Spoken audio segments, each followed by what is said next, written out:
Prime Minister Mark Carney is laying out his plan for Canada to be its own best customer. Today, the Prime Minister revealed more details on the Liberals' Buy Canadian policy as they try to use federal dollars to boost demand for tariff-strapped Canadian industry. The world has become more dangerous and divided, and that decades-long process of an ever closer economic relationship between Canada and the United States is over.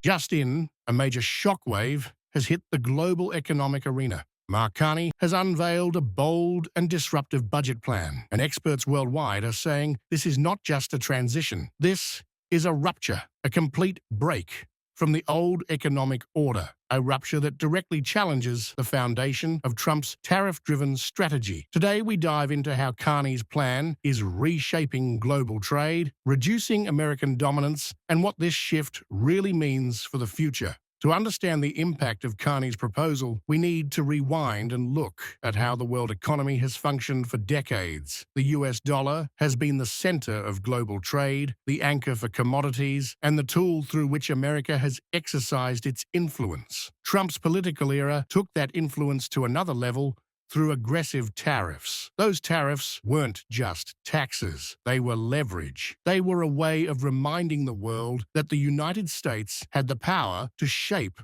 global trade on its own terms. But Carney's new budget plan seems designed to rewrite that rulebook entirely. This plan pushes for a framework where international trade becomes smoother, faster, and significantly cheaper. It proposes systems that reduce the reliance on dollar-based settlement, integrate digital currency mechanisms, and bring a cleaner, more transparent structure to global financial flows. And the most disruptive part? It pushes the world toward a model where tariffs are unnecessary or ineffective, which directly undercuts Trump's strategy. Trump's entire tariff philosophy revolves around economic pressure. Impose tariffs on rivals, raise the cost of imports, and force other nations to come to the negotiation table on America's terms.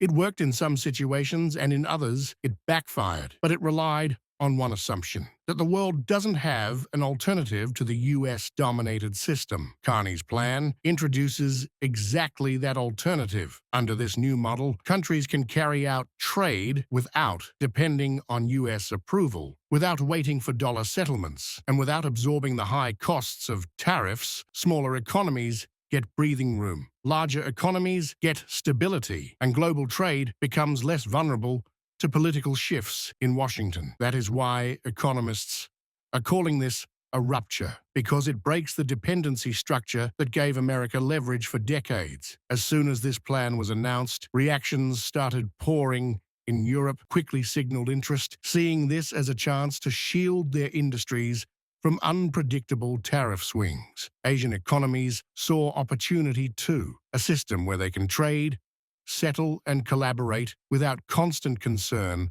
about US pressure. Even Canada has shown signs of alignment, given its long-standing struggle with American tariff threats. Financial analysts have started projecting numbers. According to several estimates, a global model based on Carney's proposal could reduce trade costs by 15% to 20%.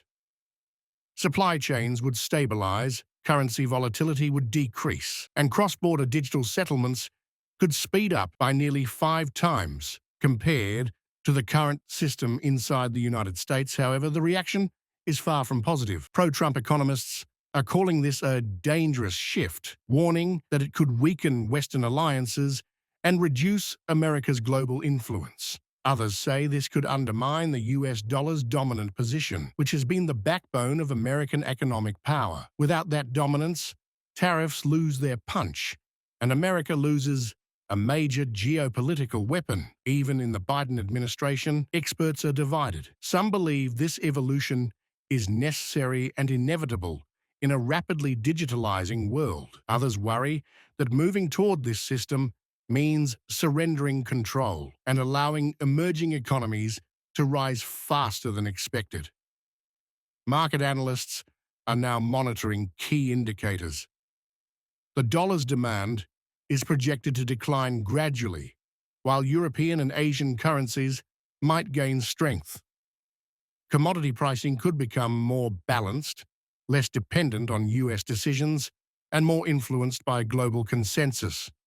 If this continues, the world could transition into a multi-currency system, something that has been discussed for years but never truly materialized. And perhaps the most symbolic part of this clash is the messaging. Carney seems to be telling the world, the old system is outdated. It's time to move forward. Trump's stance, however, has always been rooted in strength. America first means America decides. Now these two visions are heading into a direct collision.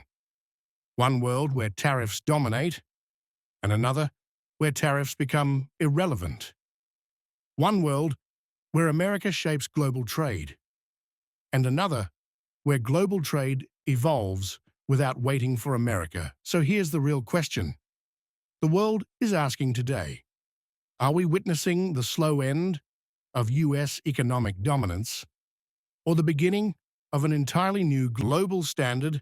Do you think the US will lose its position as the world's economic leader, or will America still find a way to stay on top?